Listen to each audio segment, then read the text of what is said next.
Hi, my name is Alden COF, and my topic today is illegal immigration. A lot of the reasons, or one of the main reasons why people are politically active this year is because of illegal immigration. And a big reason why people are voting for Donald Trump specifically is because of his plans to deal with illegal immigration.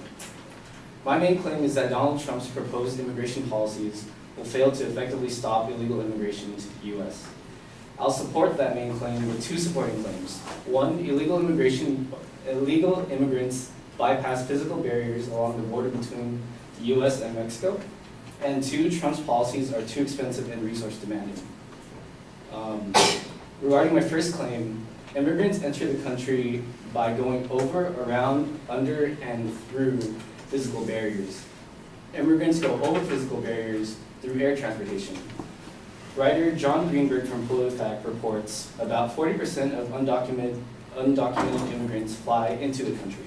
Many of them are allowed on planes because of visas, but I'll address that in another point. Immigrants go around physical barriers because of unchecked bodies of water at the border.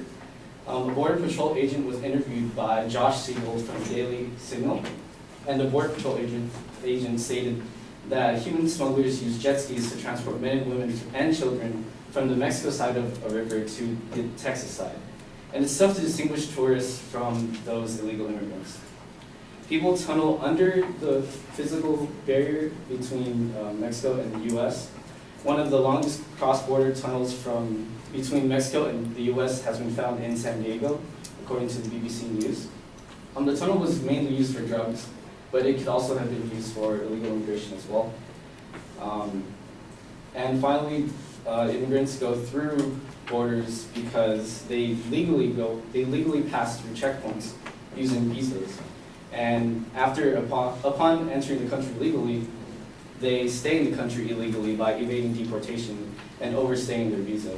Trump claims to have a plan to deport all these illegal immigrants, but that will be addressed in my second supporting claim, which is that Trump's policies are too expensive and resource demanding. There are two main components to Trump's policies, one being his border wall, and two being his mass deportation of all the illegal immigrants in the country.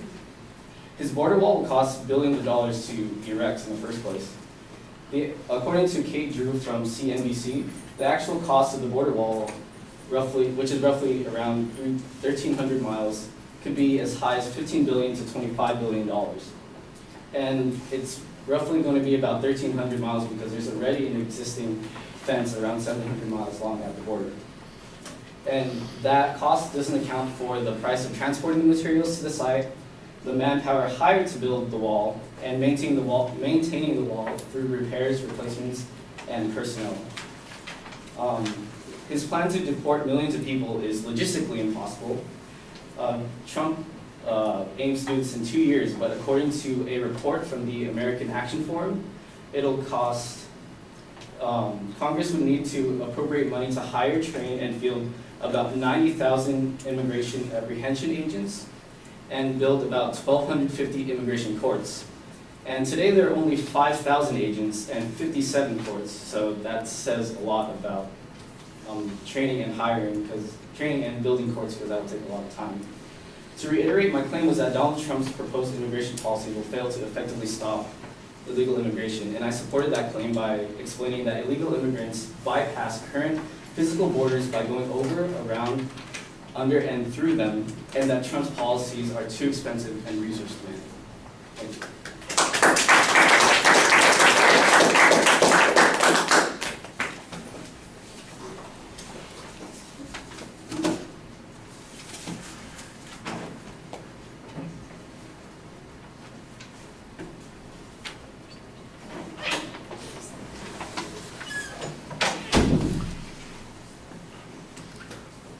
All right, well, organizationally, everything is good. You've got a clear statement of the proposition, outline of what the secondary points are. Internally, you signpost those points very clearly. There's a nice explanation on the first point about the 4 different ways that people are going to bypass that.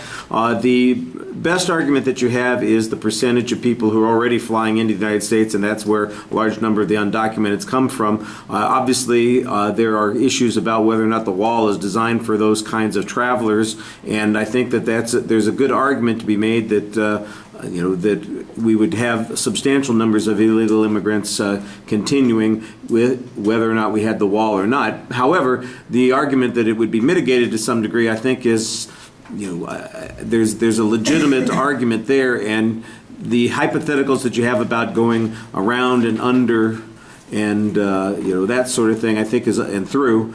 Is not quite as strongly developed as that first argument was. On the second point, on the problems with building the wall, I thought you did a nice job talking about what the physical requirements would be and what the cost would be, although we spend a lot of money on stuff all the time that doesn't work, so why not have that too. But I like the idea that it's going to be expensive and it takes up a lot of time. The question would be, would there be a payoff on that? And I think that that's the third argument that's missing here, that the long-term return on this would not be substantial enough to justify the investment. On the court thing, the estimate about how many people they'd have to hire. That organization that you cite, I don't know who they are. Their estimates might be very reasonable, but I don't know what assumptions that they've made about what the actions would be of illegal immigrants. I know that there's this notion that if we dried up all the jobs, that people would stop coming, or that they would, as somebody once put it, self-deport. I mean, if there isn't a job that's available, then they would leave. So you don't have to go and find them and deport them directly. But I like the estimates that you had there. It would be nice if we had a little bit more information about that. And by the way, if Trump thinks it's going to happen in 2 years, I don't know anything that happens in the government within 2 years. How long have we been on our way to the semester system? Do you guys know? Yeah, that was first proposed in 2007, I think. Here we are. What year is this? 2016. Yeah. We'll see, and that's a pretty small change by comparison. I think there are good arguments to be made that says there's bureaucratic inertia that would prevent that from happening too. All right, thank you.